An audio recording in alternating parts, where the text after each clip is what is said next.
भारत के इतिहास में आज पंजाब की पुण्य धरती पर कांग्रेस के खूनी इरादे नाकाम रहे। जो लोग कांग्रेस पार्टी में मोदी से घृणा करते हैं, वो आज देश के प्रधानमंत्री को, उनकी सिक्योरिटी को किस तरह से भंग किया जाए उसके लिए प्रयासरत थे। जो आक्रोश आप मुझ में और सुधांशु जी में देख रहे हैं, वो मात्र हमारे राजनीतिक संगठन तक सीमित नहीं है। हमने बार बार कहा, नफरत मोदी से कांग्रेस को है, हिसाब हिंदुस्तान से और हिंदुस्तान के प्रधानमंत्री से ना कीजिए। पंजाब सरकार को, कांग्रेस को आज जवाब देना होगा। प्रधानमंत्री किस रूट से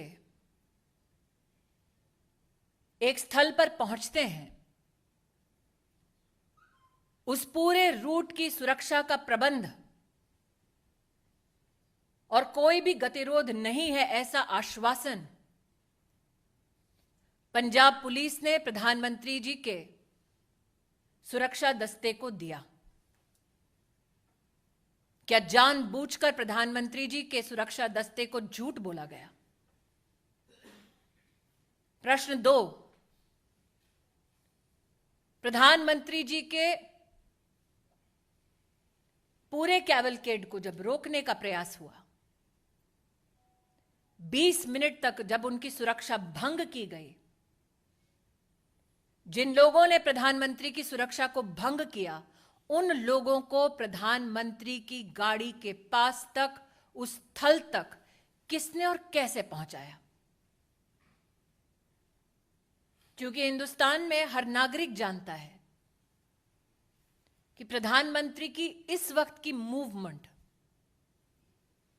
कहां, कब, कैसे हो रही है, यह साधारणतः जानकारी उपलब्ध नहीं होती।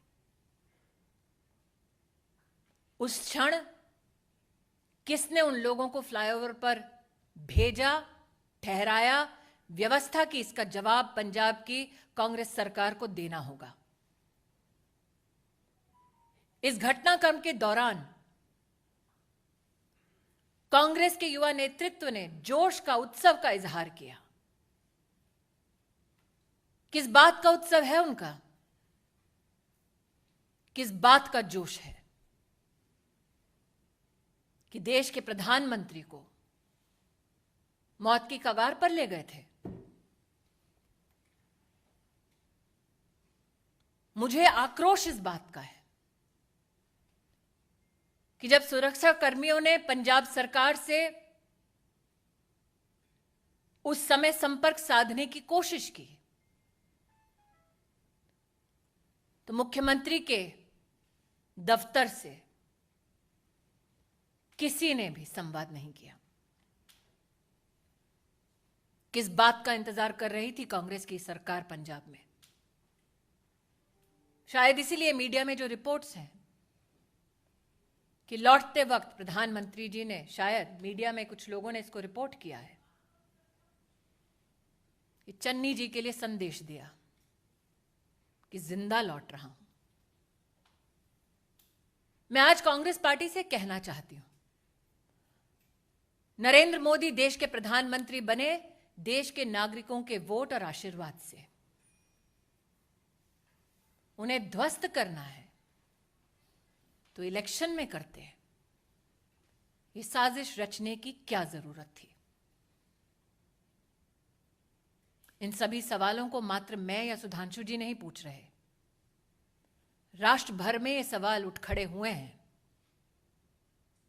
लेकिन वो लोग जो इस षड्यंत्र का हिस्सा है, उनसे कह दो कि मेरा विश्वास है कि न्याय निश्चित रूप से होगा।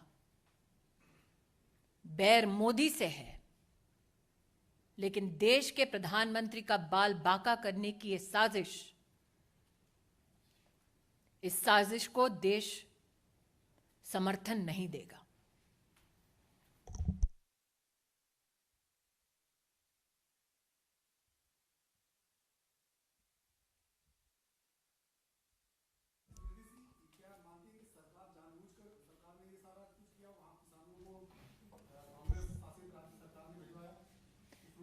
नीरज जी, आप इतने वर्षों से पत्रकारिता कर रहे हैं, प्रधानमंत्री का दस्ता इस वक्त कहां है? आप इसका जवाब दे पाएंगे? ये सिर्फ सुरक्षा कर्मी, सुरक्षा बल और पुलिस जानती है। उस क्षण उस फ्लाईओवर पर लोगों को किसने पहुंचाया? दूसरा प्रश्न, प्रधानमंत्री जब निकले, प्रस्थान किया जब उन्होंने, तो पंजाब की डीजीपी ने आश्वस्त किया था कि कोई गतिरोध नहीं है।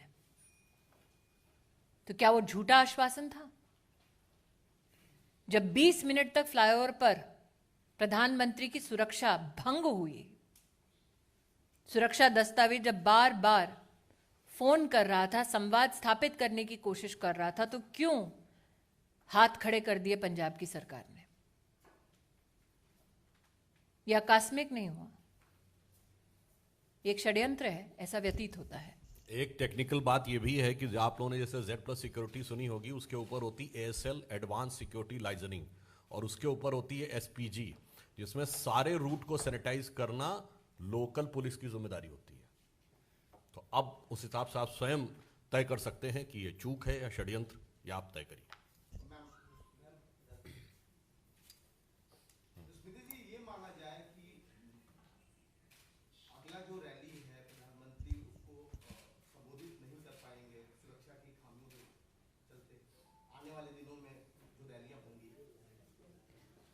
जी हिमांशु जी। स्मृति जी, मेरा सवाल ये है, एक तरफ कांग्रेस ये कह रही है कि अंतिम समय तक उनको रूट चेंज किया गया, ये नहीं बताया गया, दूसरी तरफ आप ये कह रही हैं ये साजिश है। किस तरीके से आप इसको साजिश बता रहे हैं? क्योंकि कांग्रेस कह रही है, आप मुझे ये कह रहे हैं कि कांग्रेस पार्टी ये कह रही है अपनी सरकार के माध्यम से कि उनको ये नहीं पता कि उनके प्रदेश में प्रधानमंत्री जी कहां हैं? क्या ये संभव है? जैसा कि सुधांशु जी ने आपको भी पूरी सिक्योरिटी डिटेल दी, सिक्योरिटी रन पूरे रूट पे करने का दायित्व पंजाब सरकार और पंजाब पुलिस के पास है। क्या आपके इस प्रश्न में इस बात का उत्तर छिपा हुआ है कि जानबूझकर सिक्योरिटी का पूरा प्रोटोकॉल फॉलो नहीं किया गया? एक बिंदु और भी है इसमें, जवाब पंजाब सरकार देगी या कांग्रेस पार्टी देगी प्रधानमंत्री जी के रूट पे? और चिंता मत करिए, प्रधानमंत्री जी का रास्ता कांग्रेस रोकती रही और देश की जनता मार्ग प्रशस्त करती रही। चलिए, जो फोन पर नहीं आए वो टीवी पे तो आएंगे।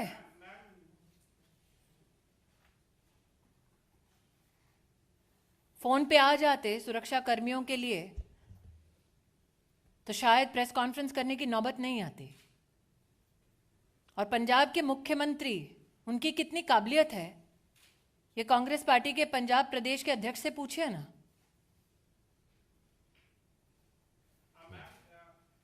न्यूज़ 18 के साथ एक्सक्लूसिव बातचीत में चन्नी में जो मुख्यमंत्री, उनका कहना है उन्हें मालूम नहीं था कि वो सड़क मार्ग से जाएंगे। किसको मालूम नहीं था? उनको मालूम नहीं था। गृह मंत्रालय की जिम्मेदारी और मुख्यमंत्री कौन है पंजाब का? उनको मालूम नहीं था कि पंजाब पुलिस ने किस प्रकार का आश्वासन दिया है, क्या सिक्योरिटी प्रोटोकॉल है? उनको मालूम नहीं था कि उनको और उनके ऑफिस को संपर्क करने का प्रयास कर रही थी सिक्योरिटी डिटेल? उनको मालूम नहीं था। लेकिन उन लोगों को मालूम था जिनको प्लांट किया गया फ्लाईओवर के ऊपर। मुख्यमंत्री को मालूम नहीं। जी,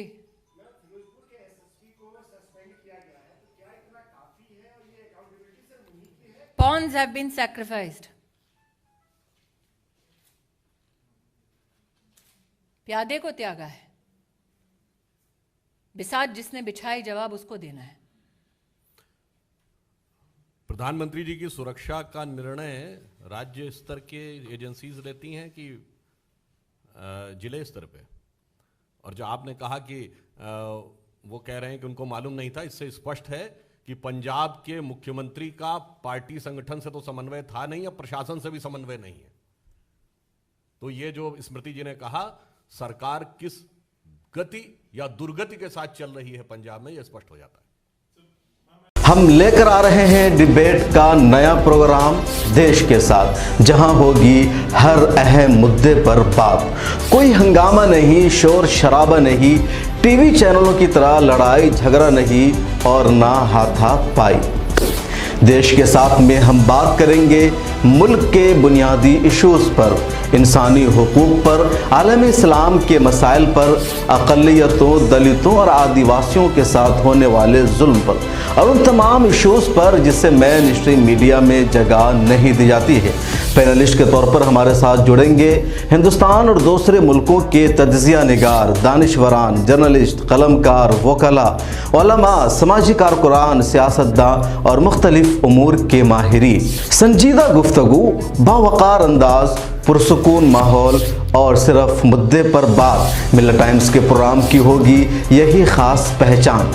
मिल्लत टाइम्स के यूट्यूब, फेसबुक, ट्विटर और दूसरे प्लेटफॉर्म पर देखिए एक साथ लाइव, सोमवार से जुमा तक रात 8 बजे मेरे साथ यानी शम्स तबरेज़ कासमी के साथ।